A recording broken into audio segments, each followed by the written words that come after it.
Salam sejahtera untuk kita semua, para pemirsa di mana saja berada.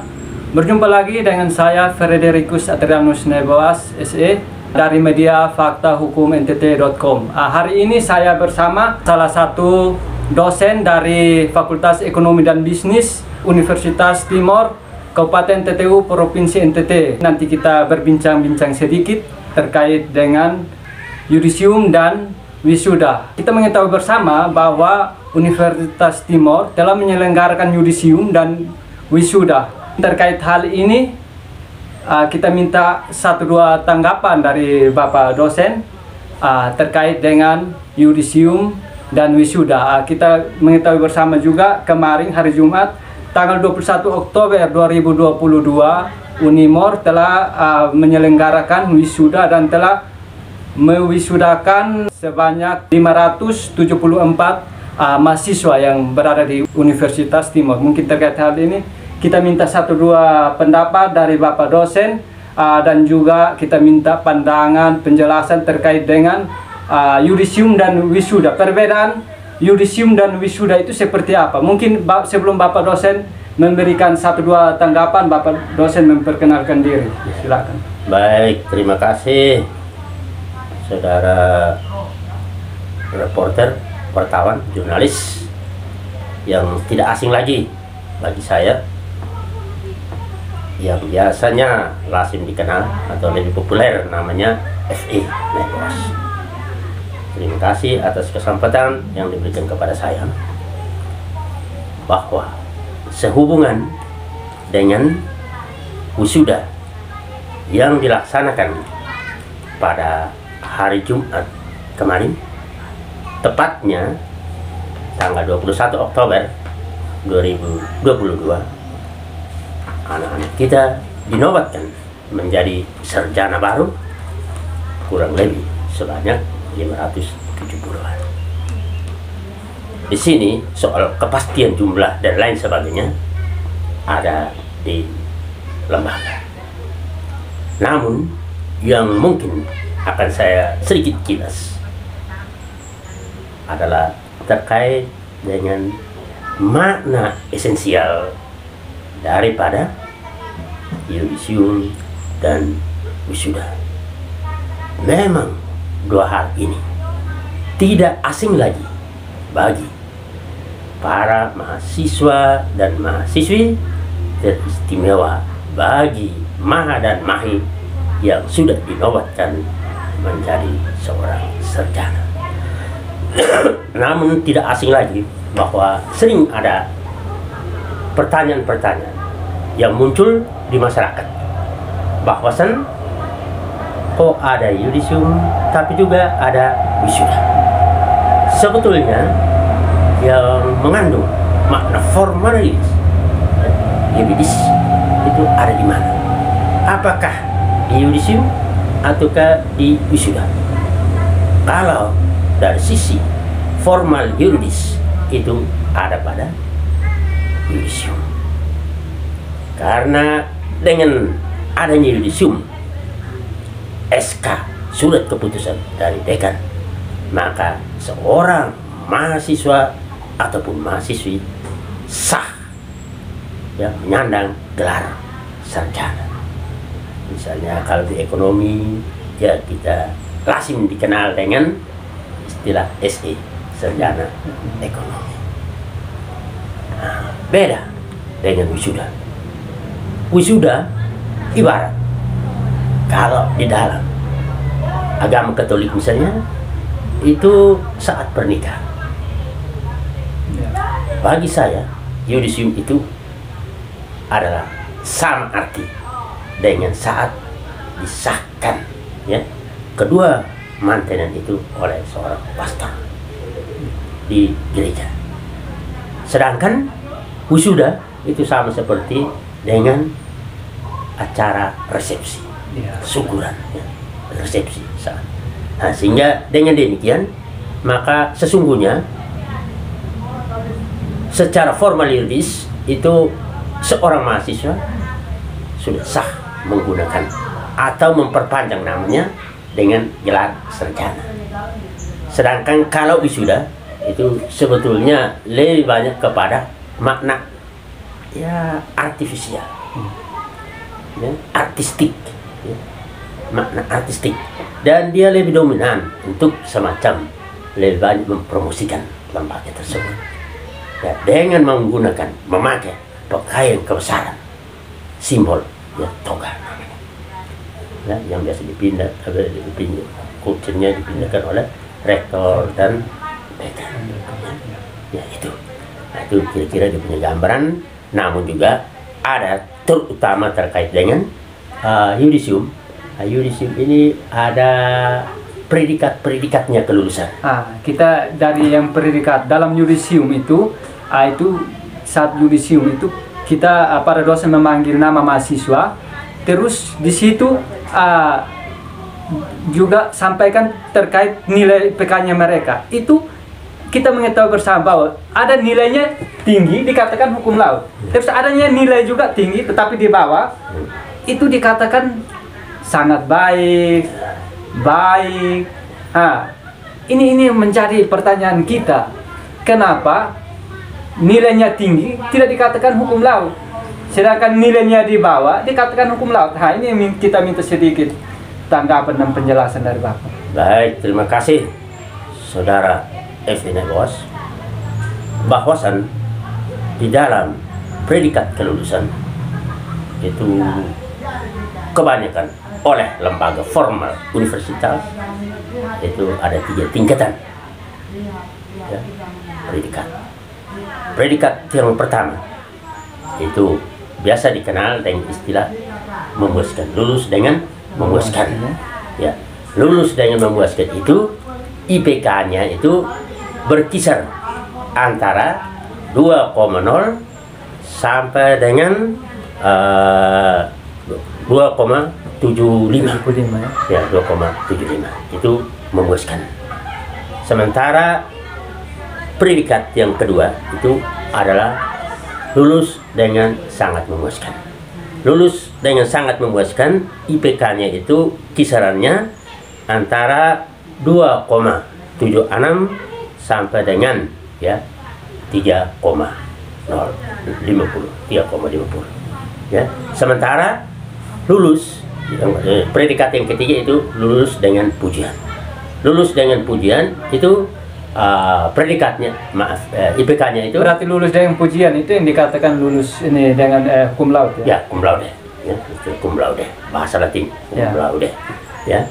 Itu kisarannya itu mulai dari 3,51 sampai dengan 4. Hanya ada catatan bahwa di dalam cum laude ini ada 3 kategorial lagi. Kategorial pertama itu yang lazim digunakan, ya, secara general, itu cum laude.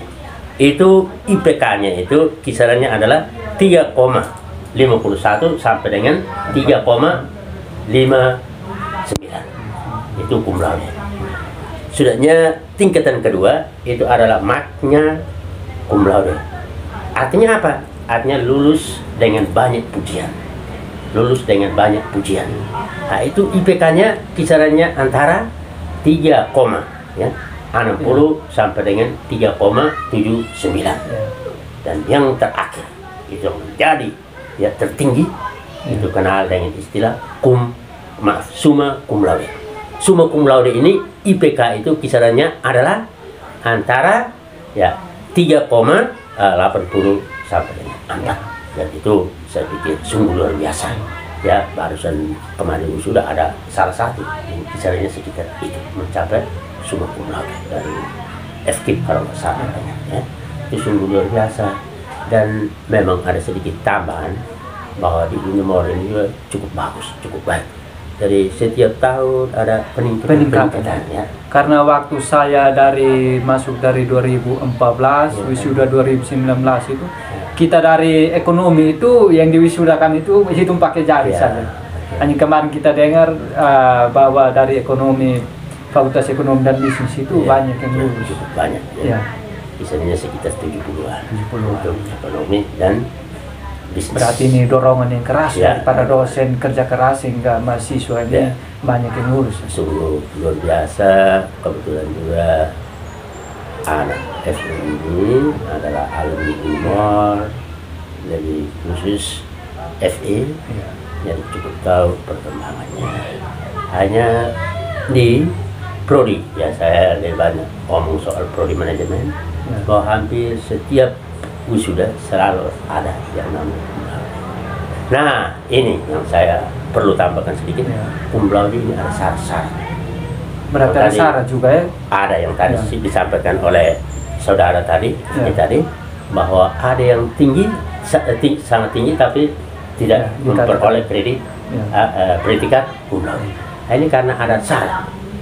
Syarat pertama itu mahasiswa harus menyelesaikan perkuliahan tepat pada waktunya.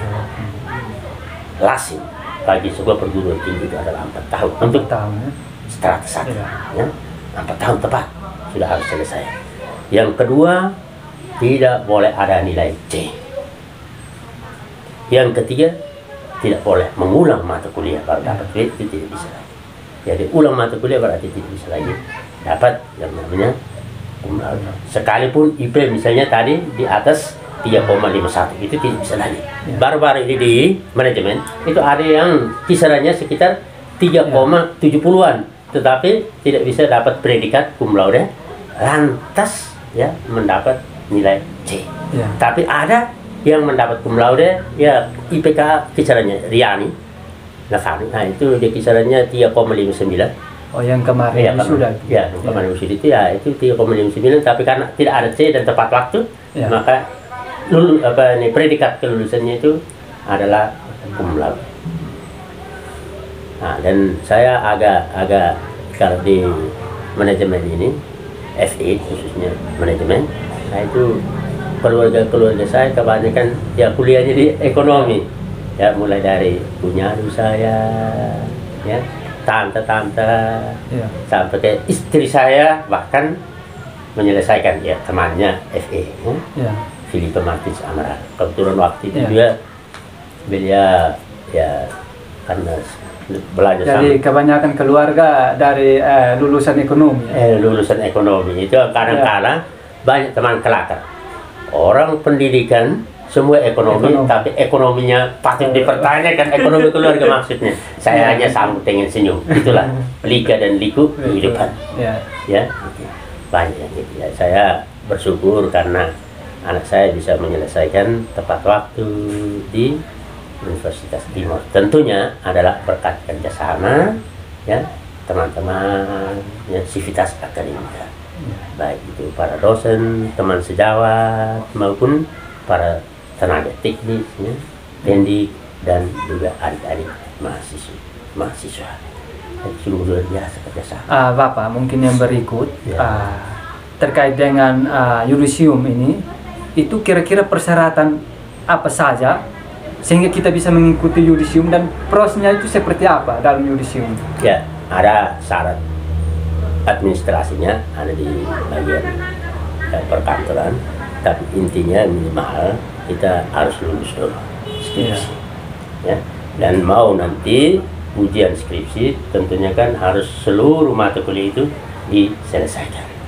Kalau untuk kita di manajemen, kisaran untuk memperoleh atau menuntaskan perkuliahan itu SKS, total SKS itu kisarannya itu adalah 144 ya, sekarang 144 sampai dengan 156 kisarannya, ya. Jadi ada yang bisa sampai 150-an, ada yang cukup tepat 144 sudah bisa menyandang yang namanya sejarah. Tentunya ada mata kuliah yang syarat dan wajib, itu harus. Tapi ada mata kuliah pilihan, boleh kita ambil dan boleh juga tidak. Makanya bagi seorang mahasiswa dan mahasiswi itu patut membaca baik buku akademik, pedoman akademik itu, karena itu yang akan menghantar kita terkait dengan persiapan diri kita untuk menjadi ya lulusan yang terbaik nanti. Ya, kita memperoleh predikat kelulusan itu mulai dari awal kita sudah harus mempersiapkan diri dengan baik. Makanya mahasiswa-mahasiswi, adik-adik, ya jangan hanya ya euforiar semata tanpa memperhatikan buku-buku panduan, arahan dari pihak dosen pembimbing akademik itu harus sebetulnya mahasiswa itu akrab dia kan orang tua. Orang tua terdekat di kampus. Jadi persoalan terutama terkait dengan persoalan akademik. Saya juga kebetulan memang PA. Berarti datang toh kita diskusikan kesulitannya apa. Kita bisa arahkan adik-adik. Sekarang perlu diketahui bahwa yang namanya pendidikan itu bagi saya itu bukan soal dosen dan mahasiswanya, tetapi sebagai macam gradual. Tapi dia harus kita ajak di dalam bentuk mitra. Kita ajak diskusi seperti saya dan Hado, kita cerita-cerita untuk mencari solusi yang terbaik. Sehingga sebentar nanti lulusan-lulusan ya adik-adik kita menjadi bermanfaat, ya, menjadi berguna bagi masyarakat, nusa, bangsa, gereja. Nah, ini yang kadang kita perlu mempersiapkan sehingga seorang sarjana itu tidak cukup dia menyandang gelar sarjana dan cukup sampai demikian, tapi ada pekerjaan yang harus dia buat, terus belajar, ya, dari hari ke hari harus dia terus membaca, belajar, karena memang selama hidup ini kita harus terus belajar, terus berjuang, karena sesungguhnya perjuangan itu ya akan nampak di saat kita masih hidup. Jadi selagi kita hidup kita harus terus berjuang, termasuk juga yang namanya belajar, jangan berhenti. Kalau mau nanti suatu ketika menjadi sarjana yang sujana, ya, mau menjadi sujana, itu tidak cukup kita hanya ya namanya harus seperti Pak FE, ya, selesai kuliah tidak ada aktivitas. Memang menjadi sarjana yang bijak, sujana itu kan bijak. Bijak kalau kita terjun di dalam dunia lapangan. Sehingga kita suatu ketika sarjana kita itu bermanfaat bagi manusia dan bangsa. Kita sesuai dengan observasi kita juga di beberapa universitas itu ada mahasiswa yang mengatakan, "Oi, ini kita sudah ikut yudisium, tinggal tahap akhir saja, wisuda. Kalau kita tidak ikut wisuda berarti kita tidak dapat ini gelar sarjana." Ini kira-kira tanggapan dari Bapak terkait hal ini seperti apa? Ya, itu sebetulnya dalam kaitan dengan kebijakan masing-masing lembaga universitas. Tapi itu bagi saya itu kan hanya sebuah inisiasi untuk mempromosikan lembaga itu. Memang apa salahnya kalau kita datang, dan memang kalau bagi saya walaupun dia lebih banyak bernuansa artistik, tetapi dia itu jadi indah, mempesona. Manakala kita mengenakan yang namanya toga, menjadi kebanggaan tersendiri. Ya, sebentar ya, Pak FE saja misalnya, kalau tidak ada toga, orang di orang bilang ini sudah itu kan dipertanyakan. Sama juga seperti tadi pesta nikah. Habis berkat di gereja kita diam-diam juga orang masyarakat sekitar. Ini dia sudah sah menjadi suami istri atau belum? Nah, jadi kita perlu memperkenalkan, ya, mempromosikan diri lewat tentunya yang positif, kita memperkenalkan diri lewat media antara lain, ya, itu media panggung. Itu panggung yang disiapkan oleh lembaga untuk mempromosikan kita punya diri dan juga sekaligus ya harkat kebesaran daripada sebuah lembaga, dan keilmiahannya itu nampak di toganya kalau kita gunakan, sehingga tidak salah, ya, kalau lembaga tersebut ada inisiasi untuk mewajibkan ya mahasiswa untuk pergi ikut TOT, tapi biasanya ada hal-hal yang sangat krusial itu biasanya ditolerir, seperti sangat berat, ya, sakit berat dan lain sebagainya, itu biasa ditolerir, tetap saja ambil ijazahnya. Tapi kan harus bangun komunikasi baik. Kalau diam-diam saja ini yang anak dan bapak jadi persoalan juga. Ya, begitu. Berarti dalam dunia pendidikan tentunya kita harus mengikuti mekanisme proses yang ada, ya Bapak. Tidak bisa langgar. Misalnya setelah kita masuk ikut mari, ikut ordi, terus menyelesaikan proposal, skripsi, baru ikut yudisium dan tahap akhir itu wisuda itu.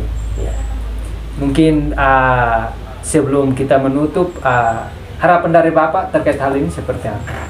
Harapan saya untuk khususnya saya punya anak-anak, adik-adik, sahabat-sahabat, rekan dan rekan di Semaha dan Mahi, itu sejak awal menginjakkan kaki di bangku kuliah sudah semestinya harus paham benar yang namanya aturan main akademik di dalam lembaga perguruan tinggi tersebut. Adanya di mana? Adanya di buku panduan akademik. Itu lengkap. Nah, sehingga juga termasuk kakak-kakak sebagai ketua Polri. Nah, itu lebih banyak harus menekankan ke situ. Ya, tidak perlu harus lebih banyak bullying anak-anak di lapangan dan lain sebagainya, itu bukan eranya lagi. Tapi kita Kalau dulu ada ya? kalau dulu ya, apalagi dulu tempo kami di Jawa saja masih ada, kita masuk lewat kursi ya, meja dan lain bawah. Itu kan latihan ya dulu, itu berkembang. Sekarang kan tidak lagi toh. Ya, makanya harus lebih banyak diarahkan untuk anak-anak ya mengenal struktur di dalam organisasi ya lembaga tersebut. Karena apa? Kalau dia ada persoalan kemana? Nah, itu kan harus tahu. Berarti persoalan pertama harus ke PA, selanjutnya PA ke Prodi. Ke Prodi itu penting, harus tahu. Jangan sampai ke Prodi saja tidak tahu namanya, PA-nya saja tidak tahu. Loh, kok tidak tahu? Padahal itu orang tua terdekat di kampus. Atau ada persoalan dia beritahu orang tua supaya orang tua yang datang itu kan begitu ya. Betul. Sudahnya dekannya, ya pembantu-pembantunya, sudahnya ya PR-nya. Ya. Sekarang istilah WR, wakil rektor. Dulu kan kita PR pembantu, tapi rasanya kurang begitu bagus. Ya. Kedengarannya kurang baik, akhirnya ganti lah istilahnya menjadi wakil rektor. Kita di Unimor itu baru 3 wakil.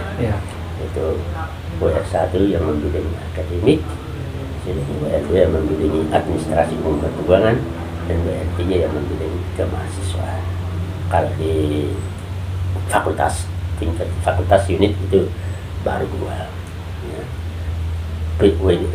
WD3-nya itu masih dirangkap oleh WD1. Jadi WD1 itu akademik dan kemahasiswaan untuk Unimor sementara ini ya.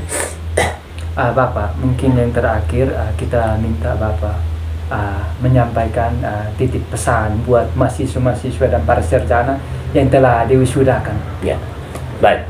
Bagi teman-teman, rekan dan rekan, terspesial bagi alumni Unimor, lebih khusus lagi alumni FEB Unimor, nama baik, kebesaran FEB Unimor tidak terlepas daripada bakti teman-teman di lapangan kerja. Dimanapun teman-teman bekerja, ya bekerjalah seoptimal mungkin, ya sehingga dapat membangun ya lingkungan sekitar di mana teman-teman bekerja, ya semacam overlah, memberi terang kepada sahabat-sahabat, kepada teman-teman masyarakat lingkungan sekitar yang memang mungkin pendidikan mereka belum seberapa, harus selalu berusaha untuk menjadi over dimanapun kita berada. Karena bagi saya, sekecil apapun perbuatan kita, kalau kita serius dan dari hati kita buat, maka tentunya ada makna setidak-tidaknya untuk diri kita, untuk keluarga kita, dan masyarakat di mana kita tinggal, di mana kita bekerja, sehingga tata kelola yang kecil itu menjadi indah. The small is beautiful. Itu harus selalu dipegang buat adik-adik kalau mau nanti bisa tumbuh dan berkembang, dan kalau mau mengasah yang namanya sarjana menjadi sujana, harus bekerja, mencintai pekerjaan. Jangan merasa bahwa pekerjaan ini kurang, ya, tidak baik, hina dan lain sebagainya. Sekecil apapun, apalagi sekarang ini kan ada yang wirausaha. Wirausaha ini penting sekali. Ya. Orang kaya raya ini cepat, itu kan wirausaha. Ada salah satu contoh kita seperti Pak Burhanuddin. Ya, Pak Burhanuddin sungguh luar biasa, itu angkatan pertama dan Pak Maksi. Ya. Pak Maksi ya membuktikan diri ke FEB Unimor, membuktikan diri bahwa dia menjadi akademisi yang memang cukup sukses, karena sekarang sudah doktor dan menjadi teman saya dulu anak, tapi sekarang menjadi teman sejauh. Pak Maksi itu sudahnya Pak Burhanuddin, ya beliau itu membuktikan diri bahwa dia adalah wirausaha yang cukup sukses di TTI minimal. Ya sebut Burhanuddin artinya ya cukup. Dan sekarang beliau kita ajak ya masih membantu di Unimor. untuk ya bersaksi lah atau memberikan lah hal-hal yang sifatnya lebih praktikal sehingga teman-teman ya belajar dari kakak-kakak alumni yang sudah sukses dan juga kakak-kakak yang sudah sukses seperti di Dewan dan lain sebagainya. Itu banyak sekali anak-anak Unimor ini. Unimor ya, dari Unimor di Dewan dulu di pusat juga ada. ada. Ibu ini Ray Fernandes itu dari Unimor. Unimor. Ya, di pusat, Dewan Pusat. Di Provinsi Tihiro Banafano ada. Iya.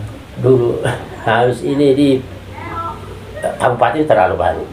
Ya. Berarti Unimor ini dia telah melahirkan banyak kader yang ya. punya potensial. Potensial seperti Tioto Unimor.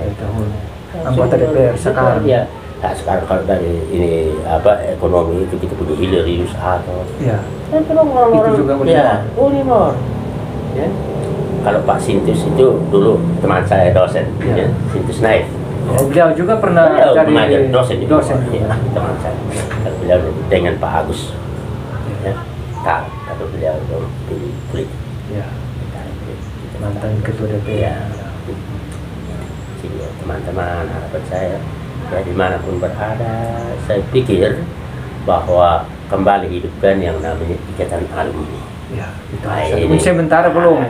ada tapi sudah mati, tidak pernah ada aktivitas real ya. Ini yang perlu mungkin teman-teman yang sudah selesai ya bertemu mungkin berhimpun untuk saling memberi informasi. Toh tidak ada salahnya ya, kita hari-hari diberi informasi terutama dalam kaitan dengan mencarikannya norma mereka ya. Itu saya pikir. Jadi baik para pemirsa di mana saja berada. Inilah bincang-bincang saya bersama Bapak dosen dari Fakultas Ekonomi dan Bisnis Universitas Timor, Bapak Sirilius Navano, SE. Mungkin nanti kita bertemu lagi di lain kesempatan. Sekian dan terima kasih. Nah.